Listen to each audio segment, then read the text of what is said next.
Յուրջան Կասկադ 60 ամիս փուլային վճարում բազմաթիվ առավելություններ։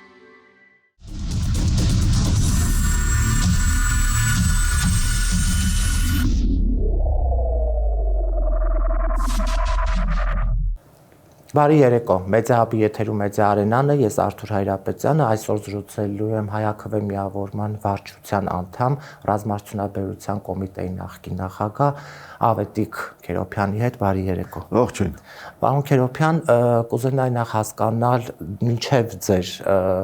աշխատանքը ռազմարտունաբերության կոմիտեում ինչ վիճակ էր եւ ձեզնից հետո, հատկապես այս իրադարձությունների շրջանակներում ինչ վիճակում է։ Կարճ պատմական ակնարկ անեմ, դեռևս 1980-ականների վերջից Հայաստանում ընդհանրակի ռազմարտունաբերությունների զարգանում հրազեն թեթև նռնակներ, այսպես ինչ որ բաներ, որ կարողանանք պատերազմում օգտագործել, դրանից հետո զարգ տրվեց ընդհանրապես հայկական ռազմարտունաբերությունը, շատ կարճ ժամանակ տևեց ընդհանրապես ասած 98-99 թվականներին, այսպես հանգավետ ամեն ինչը, որովհետև համարվում էր այն ժամանակվա իշխանության կողմից, որ Ռուսից ամեն ինչ կարող ենք էժան առնել, Ռուսաստանը մեզ ամեն ինչ կտա։ 2016 թվականի պատերազմը ցույց տվեց, որ մենք իրապես կարիք ունենք ամեն ինչ, ինչ հնարավոր է տեղում արտադրել, դրանք արտադրել եւ մշակել։ Իհարկե այդ արանքում ինչ որ բաներ մշակվում էին, ինչ որ բաներ կար, բայց դրանք այսպես մասսայական բնույթ չէր կրում, արտադրությունը ընդհանրապես ասած չկար։ Հատուկենտ բաներ էին, որ սերիական արտադրություն կար։ Վերանորոգվում էր ինչ-որ ռազմական տեխնիկա, ինչ-որ գործարաններում, կային պետական գործարաններ, մանր-մունր, այսպես ռազմարտունաբերություն որպես այդպեսին չկար։ 2016 թվականին արդեն որոշումներ կայացվեցին, որ պետք է ստեղծվի ռազմարտունաբերության կոմիտե, հետո դա դարձավ ավելի մեծ այսպես մարմին եւ վարչական եւ քաղաքական ֆունկցիաներ իրականացնող, քաղաքական իրականում այսպես օրինական հիմունքներով չէ, բայց ոնց որ քաղաքականությունը որոշվում էր հենց ռազմարտունաբերության կոմիտեի շրջանակներում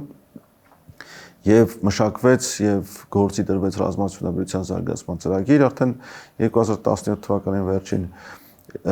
սակայն հայտնի իրադարձություններից հետո 18 թվականի երկրում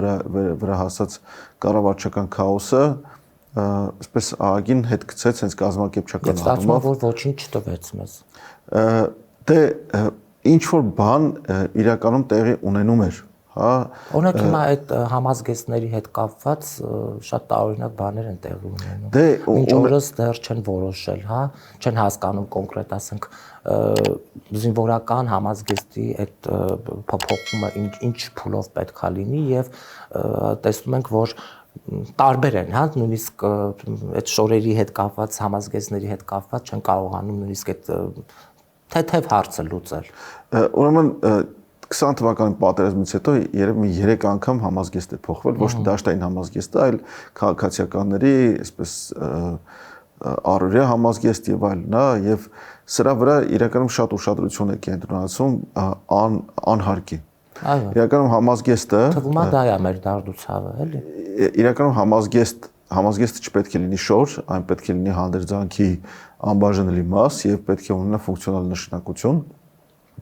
Ինչալից այն ինչ որ տեսնում ենք, որ բերում ներկայացնում են, դա այդտեղ ֆունկցիոնալ նշանակություն կա, եւ իմաստ պետք է դրվի իրականում, ասենք ամառային եւ ձմեռայինը պետք է համապատասխանաբար լինի իր նշանակությանը համապատասխան, կոշիկը շատ կարևոր է, ես ինքս հագած լինելով զինվորական կոշիկ եւ եղած լինելով առաջնագծում շատ լավ գիտեմ թե ինչ կարևոր է կոշիկը օրինակ, եւ ամառային ու ձմեռայինը պետք է տարբեր լինի եւ այլն, այստեղ շատ նրբություններ կան, բայց ամենակարևորը որ չեն կարողանում անել եւ չեն կարողանում մտածել, որ այն պետք է լինի անհատականացված։ Օրինակ մեկ նայեք, պարոն Քերոբյան, տեսնում ենք, որ Ադրբեջանը ինչքան էլ որ այս կողմը ավելի շատ է խաղաղությունից խոսում, բայց տեսնում ենք, թե ինչ պատրաստություններ է տեսնում, հատկապես իրենց կողմից այդ ռազմական օգնությունները, երբ որ գալիս են, հատկապես երբ որ տեսնում ենք այդ պատրաստությունը, որպես այդպիսին զինվորական պատրաստությունը, եւ մեր կողմից կարծես դրել ենք ու համազգեստ ենք միայն փորձում այս արդեն վերջի տարիներին վերջի տարիներից շատ բարձրաձայն խոսում են իրականում նաև սերիական արտադրանքից, արտադրության պատվերներից, օրինակ վկայակոչելով տարատեսակ պաշտոնյաների արտահայտած թվերը 170 միլիարդի կարգի նախորդող 3 տարիների ընթացքում պատվեր են տվել, ճիշտ է դատելով այլ մեջբերված թվերից այդքանը չեն իրականացրել, հա, որովհետև վտանգնախարար Մխիթար Հայրապետյանը վճարված հարկերի թվեր էր մեջբերում, որ այդ 170-ից այդքան հարկ չէր գոյանալու, էլի, շատ ավելի շատ պետք է գոյանար։ Բայց մյուս կողմից պետք է ուշադրություն դարձնենք, թե մնացած ուղղություններով ինչ են անում։ Ռազմավարության զարգացման բյուջեն 20 թվականից սկսում անշեղորեն թերակատարվում է։ Եվ ամեն տարի այդ բյուջեն նույնիսկ կրճատում են, որովհետև գիտեն, որ չեն կարողանալու իրացնել, իրականացնել են ծրագրերը, այսինքն այդքան փողը բյուջեից դուրս են գրում, բայց չեն ծախսում։ Միջազգային դրա արդյունքում, այդ չծախսելու արդյունքում պակաս հարկեր են ձևավորվում։ Մի կողմից խնայում են, բայց մյուս կողմից հարկային մուտքերն է պակասում։ Եվ այստեղ ամենացավալին է, որ մենք ունենալով լուրջ տեխնոլոգիական խզվածք մեր հարևան թշնամի պետությունների հետ, որոնք իրենց անթակուց կերպով թշնամական են ներկայացնում, հա, խաղաղության մասին խոսք չի գնում։ Անընդհատ ծավալապաշտական, անընդհատ այսպես ագրեսիվ խոսույթ է կիրառում Հայաստանի նկատմամբ, սպառնալիքներ, մեր ուզածը չտակ, ուժով կվերցնենք եւ այլն, հա։ Այս պարագայում պետք է ոչ թե, ասենք, 5-7 միլիարդ հատկացվեր տարեկան եւ դրանից ծախսվեր, ասենք 2-3-ը, այլ այդ 5-7-ը պետք է ամսական հատկացվեր եւ ամբողջապես ծախսվեր հենց նոր մշակումների, հենց ելի եմ կրկնում, տեխնոլոգիական խզվածքը չեզոքացնելու, նվազեցնելու գոնե այդ ուղղությամբ, բայց մենք դա չենք տեսնում։ Տեսնում ենք այսպես ինքնափիար, տեսնում ենք խարդախություն բյուջեի հետ կապված, հա, տեսնում ենք անկարողություն այդ բյուջեն ծախսելու, տեսնում ենք ինստիտուցիոնալ բարեփոխումներ անելու անվան տակ իրականման գործության ինստիտուցիոնալիզացիա եւ չի կարող սա գոհացուցիչ համարվել։ Պարոն Քերոբյան, դա արվում է դիտավորյալ, թե ուղղակի գործից տեղյակ չեն, որտեղ մենք ոնց հասկանում ենք բանակը որպես այդպեսին այս իշխանությունների համար առոչինչ է եւ նաեւ օրենք հաստատեցին, հա, հիշատակման օր հունվար 27 եւ դրան հաջորդող օրը մեր բանակի փառապանծ բանակի օրն է։ Այստեղ ինչ որ այլի արժեզրկման պահ տեսնում եք։ Իհարկե կա, ես մի քանի անգամ դրա մասին նույնիսկ արտահայտվել եմ։ Տեսեք, դիտավորյալ նշանակում են անկարող մարդկանց, հա, որոնք բնականաբար արդեն այդ ոչինչ չեն կարող անել։ Այսօրվա նշանակված վտանգնախարար եւ ռազմավարության կոմիտեի նախագահ, իրենք ոլորտի մարդիկ չեն։ Իրենք դրանից չեն էլ հասկանում։ Շատ լավ հասկանում են ոնց է պետք է ինքնափիարվել, ասենք Մխիթար Հայրապետյանը անընդհատ կանգնում է ինչ-որ բաների կողքը, չի էլ թաքցնում իր ձգտումը գնալ կանգնել ինչ-որ գրավիչ նախաձեռնությունների կողքը, որովհետև զզվում է իր կաբինետից, այդ իր բառերն է մեջ բերում, ինքը լավ չի զգում։ Հա, իր գործը անելուց լավ չի զգում, ուրիշ բան անելուց է լավ զգում։ Ինչ վերաբերում է, ասենք, արժեզրկմանը, հա, մենք անընդհատ տեսնում ենք, ասենք 18 թվականից սկսում անընդհատ տեսնում ենք ինչ-որ բաների արժեզրկում։ Հիշում եք, ԱԱՑ-ին ուղարկում էին սատանայի հետևորդներին փնտրելու կամ պինցետով կովիդի վիրուսներ էին հանում կամ արաղով բուժում եւ այլն, լիքը տարբեր բաներ։ Սահմանադրական դատարանի դատավորների թոշակի հարց էին դնում սահմանադրական հանրակրվեի, այո եւ ոչ, հիշում եք, այսպես ինչ-որ մասշտաբային բաներ էին անում, մանր թեմաների շուրջ, իրականում մանր թեմաների շուրջ։ Իսկ ինչ պետք էր անել մեծ թեմաների շուրջ, ընդհանրապես չէին անում։ Դրա այդ հետևանքով մենք տեսանք աղետալի պատերազմներ, հայրենազրկում, հա, Արցախը մեր հայրենիքն է իրականում, հա, եթե փորենք հայկականության ամենահին ինքնությունը հայաբնակ 20 թվականին հայաբնակ աշխարհում Արցախում էր։ Ամեն դեպքում ամեն ինչ արժեզրկվում է։ Արժեզրկվում է նաև հունվարի 28-ը։ Ինչու եմ ասում արժեզրկվում է։ Ամեն տարի հունվարի 28-ը սկսվում էր զոհվածների հիշատակը հարգելով Եռաբլուրում կամ այլ տեղերում։ Եվ երեկոյան տոնակատարությունն էլ, ասենք, տոնական համերգ է լինում, հավաքույթ է լինում եւ հրավեր, ասենք, էլի սկսվում էր զոհվածների հիշատակը հարգելով։ Հիմա հունվարի 27-ին, որ ամբողջ աշխարհում նշվում է որպես հոլոկոստի զոհերի հիշատակի օր, հունվարի 27-ը բերում մտցնում է մեր օրացույց, հա։ Հունվարի 27-ը մեր օրացույցում չի եղել։ եղել է հունվարի 28-ը։ Այո։ Սեպտեմբերը, նոյեմբերի 9-ը, այդ օրերը իրենք այդ օրերը անտեսում են, որովհետև այդ օրերը իրականում այսօրվա իշխանության համար դրանք տոնական օրեր են, որովհետև այդ օրերով է ամրապնդվել իրենց իշխանությունը, այդ օրերով է թույլատրել հայկական պետականությունը եւ ամրապնդվել այսօրվա իշխանությունների իշխանությունը։ Դա իրենք դրանք այս առայժմ դեռ բաց չեն կարող Ադրբեջանի հետ նշել, բայց կարծում եմ որ թաքուն նշում են, հա եւ իրենք էլ են հպարտանում իրենց պարտությամբ, մեր պարտությամբ, բայց իրականում դա իրենց հաղթանակն է։ Դա իրենք գնահատում են որպես հաղթանակ եւ հիշում ենք, ասենք, տարատեսակ նախարարի պաշտոններ զբաղեցնող անձինք սեպտեմբերի 19-ը 23 թվականի համարում են Հայաստանի իշխանության վերականգնման օր եւ այլն, այսպիսի պիղծ բաներ։ Այդ պղծություններով արժեզրկում են մեր նախորդ ձեռքբերումները, մեր նախորդ հաղթանակները։ Եվ նաև ծառայությունը 6 ամիս կրճատելը ինչ կտա մեզ, որովհետև ես հասկանում եմ, որ մարդիկ կան ծնողներ հատկապես, որ ուրախ են, որ իրենց երեխաները 6 ամիս պակաս կծառայեն, բայց մենք գտնվելով աշխարհաքաղաքական այս ծանր իրադարձության մեջ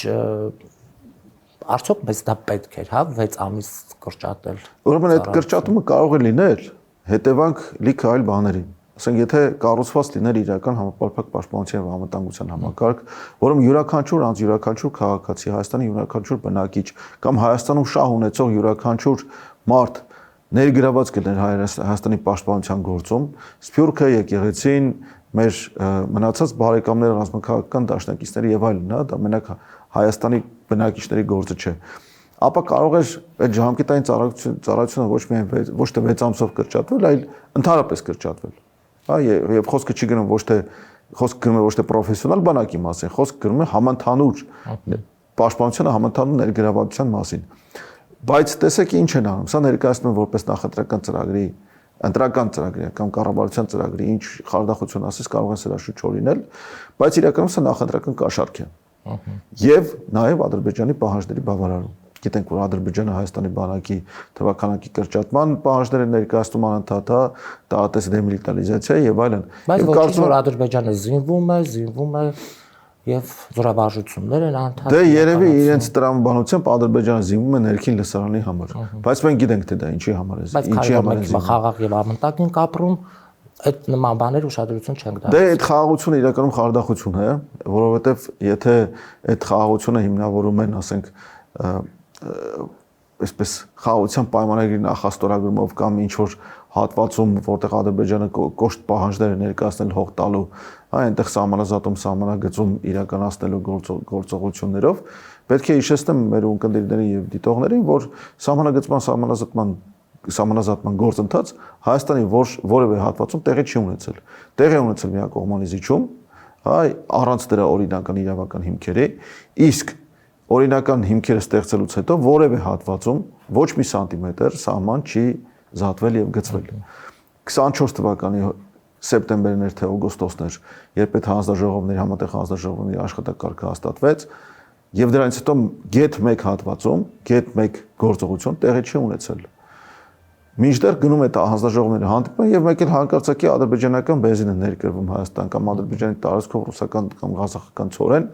որը ընդհանրապես ասած էլի բաժանվում է որպես ընտրակաշառք։ Նախընտրական կաշառք է բաժանում Իլհամ Ալիևը, նախընտրական կաշառք է բաժանում Հայաստանում։ Իրականում, որ իր գործընկեր Նիկոլ Փաշինյանի իշխանությունը վերարտադրվի։ Ընդամենը։ Եվ մենք պետք է սթափնենք դրան։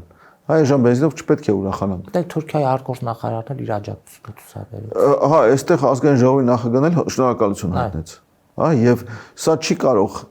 ընկալվել, սրանք չեն կարող ընկալվել որպես Հայաստանի իշխանություններ։ Հայկական շահ չեն սպասարկում, չեն պաշտպանում։ Եվ պարոն Քերոբյան, պետք է նաև անդրադառնանք արտահերթ նիստ գումարեց ազգային ժողովը եւ հրատապ մի օրինագիծ բերեց, որը ընտրական օրենսգրքի մասին էր դիտորդների, հատկապես դիտորդների պահով։ Ինչ են ասում այս մարդիկ, ասում են պետք է այլևս լինեն դիտորդներ, որոնք կաշխատեն անկախ եւ որևէ քաղաքական հայացքներ չեն հետապնդի։ Եվ ովքեր են դրանք որոշողները եւ օրինակ ես մեկը ուզում եմ դիտորդ լինել ընտրություններին, մասնակցել դիտորդական առաքելության եւ այլն, բայց ինձ կարող են համարել, որ օրինակ ընդդիմադիր ես եւ հարում ես այս կամ այն կուսակցությանը կամ չգիտեմ։ Այս իրավիճակում, երբ որ մենք նայում ենք եւ այս ափալ-թափալ վիճակը, հա, վերեցին Արագի մեջ օրինակիցը հաստատեցին, ինչին է վերաբերում եւ արդյոք դա չի կանխում այն վիճակը, որ այլևս իրենք են փորձելու, հա, իրենք իրենց մարդկանցով համարելու են այդ դիտորդներին անկախ, թափանցիկ եւ ընտրությունները որպես այդպեսին կեղծելու հատկապես առումով շատերի աչքերը փակ են պահելու։ Դե սա բացարձակ նպատակ ունի ընտրությունները կեղծելու, դիտորդական առաքելությունների սահմանափակում, դիտորդների իրավունքների սահմանափակումը հենց դրան է միտված։ Ուզում եմ հիշեցնել, որ նախորդող 3 թիմ ընտրություններում Երևան քաղաքի, Գյումրի, Փարաքար եւ Վաղաշապատի ընտրություններում մեր քաղաքացիական միավորումը, ազգային քաղաքացիական միավորումը Հայաքվեն շատ ակտիվ ներկայացված էր բոլոր ընտրատեղամասերում դիտորդություններ իրականացնում եւ չկա գետ 1 հիշատակում ԿՀ-ի կողմից, կենտրոնական հանձնաժողովի կողմից, մեր կողմից թույլ տված խախտումների։ Փոխարենը այսպես անկախ դիտորդներ ներկայացող, բայց հստակ քաղաքական դիրքորոշում ունեցող կազմակերպություններ շատ տարօրինակ այսպես բան աննախադեպ էր իրականում, չեմ սիրում այդ բառը, բայց աննախադեպ էր, երբ մի դիտորդական կազմակերպություն, մեկ այլ դիտորդական կազմակերպության վերաբերել բողոք է ներկայացնում կենտրոնական ընտրական հանձնաժողով, իհարկե այդ բողոքը մերժվեց, իհարկե մենք մասնակցեցինք Վաղաշապատի ընտրություններին, պատվով կատարեցինք մեր առաքելությունը, բայց դիտորդների իրավունքների, դիտորդների ընդհանրապես պարտականությունների սահմանափակումը դա ուղիղ ճանապարհ է ընտրակեղծարարության։ Ուզում եմ հիշեցնել, որ Մարդու իրավունքների եվրոպական կոնվենցիայով եւ տարատեսակ այլ ընդունված համապարփակ ընդունված կոնվենցիաներով ընտրական օրենսգրքերի կամ ընտրական օրենքների փոփոխությունը ընտրություններից 1 տարի չմնացած, հա, այսինքն ընտրությունների նախորդող 1 տարվա ընթացքում համարվում է սխալ, առնվազն սխալ, հա, եւ դա ճանապարհ է բացում իրականում իշխող քաղաքական ուժին իր վերարտադրման։ Ամեն դեպքում սա հակաժողովրդավարական օրենք է։ Ճիշտ է, մենք նաև սա անցալում ենք որպես հակահայաքվե, որովհետև հայաքվեի անունը առնվազն մեկից ավելի անգամ հիշատակվեց այդ հրատապ նիստի ընթացքում, ընդ որում ընդդիմությունը գիտեք, որ պատրաստված էլ չէր, ընդամենը առավոտյան հրավիրվեց հրատապ նիստ, օրակարգը մինչև նիստի սկսվել նույնիսկ հայտնի չէր, բերել այսպես թափով հրատապ կարգով ներկայացնում են մի օրինագիծ, որը ուղիղ ընտրություններին է վերաբերվում, հա։ Այսինքն ընդդիմությանը որպես այդպեսին թողնում են անպաշտպան, իրականում անպաշտպան, այո, եւ տեսեք, ընդդիմություն եւ ընդդիմախոս պետք չէ նույնականացնել, հա։ Ամեն ընդդիմադիր չի, որ ընդդիմախոս է, ամեն ընդդիմախոս չի, որ ընդդիմադիր է, եւ ամեն ընդդիմախոս չէ, որ կազմակերպված է որպես ընդդիմություն, հա։ Հիմա մենք ընդդիմախոս ենք, հա, մենք համաձայն չենք մեր հայրենիքի հանձնման հետ, մենք համաձայն չենք կապիտուլյացիոն վարկագծի հետ, մենք համաձայն չենք թուրքացման հետ Հայաստանի, եւ մեզ ներկայացնում են որպես ընդդիմություն, եւ մեր կազմակերպությունը փորձում են ներկայացնել որպես քաղաքականացված, իրականում այսօր եթե գտնեք ինչ-որ մեկին, որ Հայաստանում որ քաղաքականացված չէ, ինչ-որ կազմակերպություն է, ապա լավ չեք ընդհանրապես ասած ուսումնասիրում նրանց։ Ցանկացած կազմակերպություն այսօր քաղաքականացված է։ Յուրաքանչյուր մարդ, որ անգործ չի նստած բազմոցին, նա քաղաքականացված է, որովհետև անգործությունն է, որը այսօրվա իշխանությունների քաղաքականությունն է։ Մենք ամեն դեպքում պայքարելու ենք սրա դեմ, սրա մասին հանցագործության հաղորդում ենք ներկայացնելու դատախազություն ազգային ժողովի նախագահի կողմից, հա, եւ կարծում եմ, որ սա այսօր այս մոտակա օրերին դա կձևակերպի, որովհետև սա ուղղակի հանցագործություն է ժողովրդավարության դեմ։ Հատկապես հակասահմանադրական հերթական։ Ինքը հակաժողովրդավարական է առնվազն, հա, եթե մենք սահմանության առաջին հոդվածով ժողովրդավարական եւ սոցիալական պետություն ենք, ապա այս օրինագիծը առնվազն հակաժողովրդավարական եւ պետք է ճանաչվի հակասահմանադրական։ Իհարկե հաշվի առնելով, որ սահմանադրական դատարաններն են այսօր իրենցով արել, հա, գիտենք, որ այնտեղ քաղաքական նշանակումներ են տեղի ունեցել, դատավորների քաղաքական նշանակումներ են տեղի ունենում, կենտրոնական ներական հանձնաժողովի նախագահն է նախկինում քաղաքապայմանագիր կուսակցության անդամ եղել է եւ այլն։ Այսօր այն ամենը ինչի դեմ 2018 թվականին պայքարում էր կամ ներկայացվում էր, որ պայքարում էր, իրենք ավելի գերադրական աստիճան են հասցրել են ամենահակաժողովրդավարական վարկագիծը, որի դեմ պայքարվում էր։ Եվ չպետք է մոռանանք նաև, որ այս իշխանությունը, հա, ինքը ուզուրպացրել է իրականում, յուրացրել է իշխանությունը, գիտենք բազմաթիվ դեպքեր սահմանադրության խախտման եւ դրա իրավական հետևանքներ չունենալու, եկեղեցու դեմ պայքարը, եկեղեցու ներքին գործերի միջամտությունը, հա, կառավարությունը ես եմ եւ մնացած ամեն ինչը, հա, եւ չմոռանանք նաեւ այս բազմամիլիոնանոց կամ բազմամիլիարդանոց պարգևավճարները, որի ուղիղ շահառուն էին կառավարության անդամները եւ բոլորը անհատապես եւ խմբակային քվեարկել են այդ որոշման օգտին, որը կոռուպցիայի բարձրագույն դրսևորում է։ Եթե առաջ պայմանագրերից ատկատներ էին քերում, այսօր պետական բյուջեից օրինական պսևդո օրինական որոշումներով միջոցներն ուղիղ իրենց գրպանը, ուղիղ, հա, առանց զարտուղի ճանապարհներ փնտրելու, առանց նույնիսկ ձևական ինչ որ թաքցնելու գործողություններ իրականացնելու ուղիղ կերպով թալանում են պետական բյուջեն, ուղղելով իրենց գրպանը։ Հիմա պատրաստում եք գլխավոր դատախազություն ներկայացնել այս այդ որոշումը երևի, այդ որոշումը դեռ քննարկվի, վարչությունը կարծում եմ որոշում կընդունի, որովհետև սա ուղիղ հարված է ժողովրդավարությանը եւ մենք միայնակ չենք իրականում ժողովրդավարության համար պայքարում,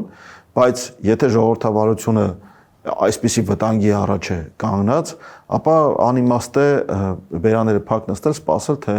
ինչ մեզ կհրամցնեն, ասենք եւս 1 ամիս հետո, եւս 2 ամիս հետո։ Գիտենք, որ մեր իշխանամերձ լիքը այսպես խոսող գլուխներ տարատեսակ հայտարարություն են անում այս կամ այն կուսակցությունը փակելու մասին, նրանց լրացնելու մասին, սրա բերանը փակելու, նրան ԱԱՑ-ի պատվալներ լցնելու եւ այլն, հա, այդ մասին լիքը խոսակցություն կա։ Եվ ես չեմ զարմանա, եթե մի օր այս իշխանությունը որոշի ապավինել կամ օգնության կանչել հարևան պետությունների ոստիկանական ուժերին, իրենց համար անբարենպաստ ընտրությունների արդյունքները չեղարկելու կամ իրենց ի նպաստ գործողություններ իրականացնելու։ Դրա ընդհանրապես զարմանալի չի լինի։ Դե հիմա մենք ամեն ինչի պատրաստ պետքա լինենք, որովհետև տեսնում ենք խաղբանտարկյալներ 40-ից ավել եւ մենք նույնիսկ անունները, հա, ամբողջապես տեսեք ընդհատեմ այստեղ չգիտենք։ Քանի որ կան քաղաք չբանտարկյալներ, այսինքն անձինք, որոնք քաղաքական նկատառումներով, քաղաքական նպատակահարմարությամբ չեն բանտարկվում։ Օրինակ Նիկոլ Փաշինյանը, որը բազում հանցագործություններ է գործել եւ չի եւ խոստովանել է, դե հատորներ են արդեն հատորներ չէ, արդեն գրադարաններ կան իր հանցագործությունների թվարկությամբ, հա, եւ մնացած բոլորը, որոնք հանցակից են, հա, եւ քաղաք չբանտարկյալների հարկայության դեպքում մնացած բոլորը դառնում են քաղբանտարկյալ։ Նույնիսկ խոստովանած, ասենք գրպանային գողություն խոստովանած գողը, որը բանտարկվում է, ինքը ավտոմատ կերպով դառնում է քաղբանտարկյալ, քանի որ կան քաղաք չբանտարկյալներ Հայաստանում։ Եվ այդ դեպքում ինչ պետքա կարողանանք անել։ Օրինակ ընտրություններ են արդեն 5 ամիս հետո լինելու եւ այս վերահսկողությունը հասկանում ենք, որ փորձում են ամեն կերպ, հա, ընդդիմադիրներին հեռու պահել, որպեսզի ընտրությունները իրենցով անեն եւ փորձեն այն բոլոր ապօրինությունները, որը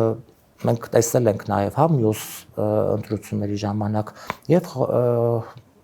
համայնքապետեր ընտրելու ժամանակ եւ մենք ունենք համայնքապետեր, ովքեր որ ընտրված համայնքապետեր են, բայց ընդդիմադիր են, նրանք անազատության մեջ են, այսինքն նրանք ամեն ինչ, այո, եւ սպանված։ Այս մարդիկ ամեն ինչ անելու են, հա, որպեսզի ընտրությունները իրանց սրտով լինի եւ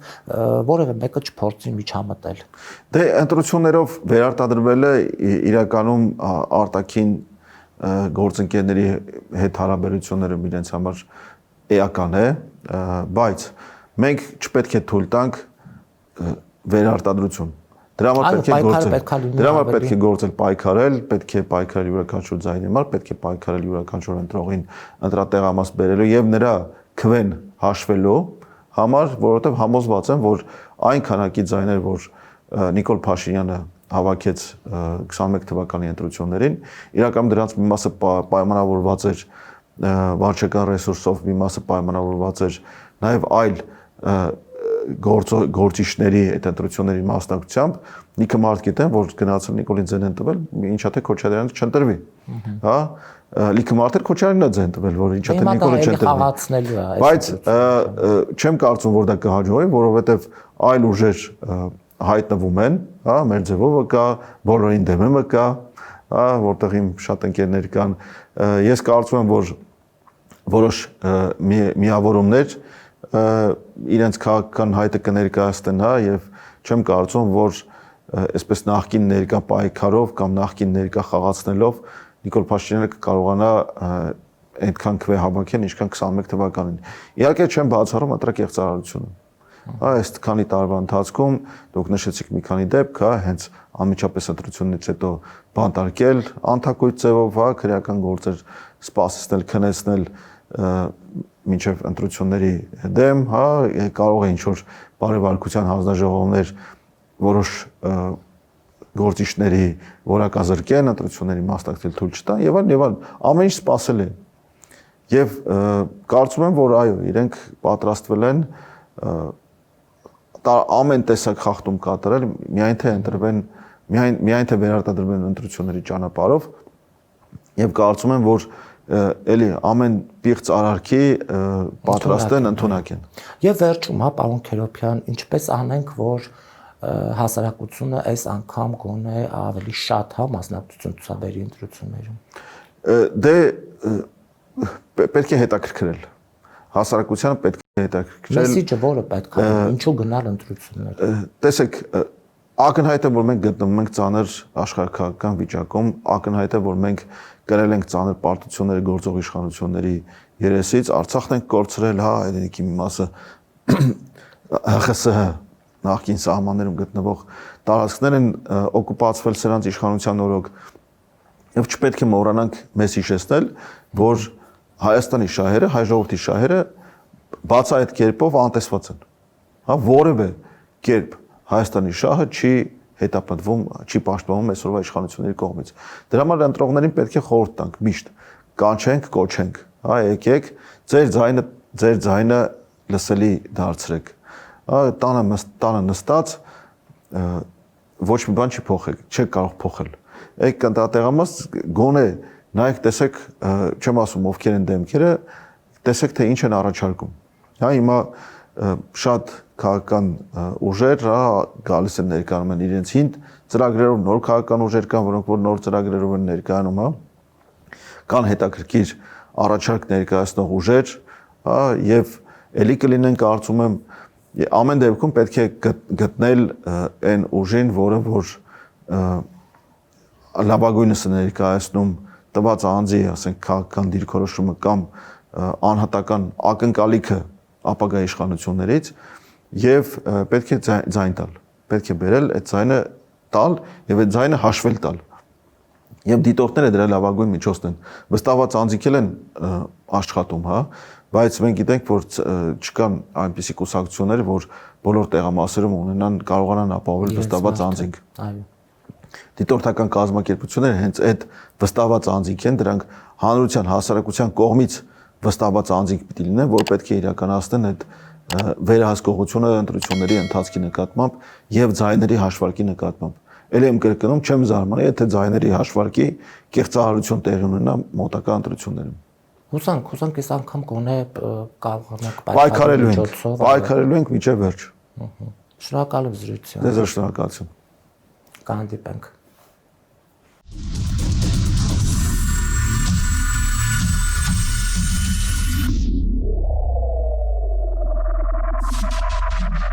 Յուրջան Կասկադ 60 ամիս փուլային վճարում բազմաթիվ առավելություններ։